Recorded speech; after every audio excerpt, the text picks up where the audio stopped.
আল্লাহ তাআলা কিয়ামতের দিন তার আরশের নিচে 7 শ্রেণীর মানুষকে ছায়া দান করবেন। সেখানে আপনি আমি কি উপস্থিত হতে পেরেছি? তো চলুন সেই 7 জন কারা কারা তাদের সম্পর্কে জেনে নেই।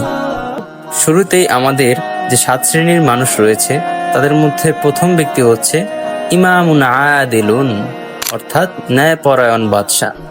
অর্থাৎ আপনি জজ কিংবা ম্যাজিস্ট্রেট যাই হন না কেন, অথবা কোনো দেশের শাসক যদি হন, তাহলে আপনাকে সম্পূর্ণ ন্যায়পরায়ণভাবে শাসন করতে হবে। তাহলেই আপনি আল্লাহ তাআলার আরশের নিচে ছায়া পাবেন। দ্বিতীয়ত, ওয়ারাজুলুন কলবুহু মুআল্লাকুন ফিল মাসাজিদ, অর্থাৎ সেই পুরুষ যার অন্তর সবসময় মসজিদের সাথে ঝুলে থাকে।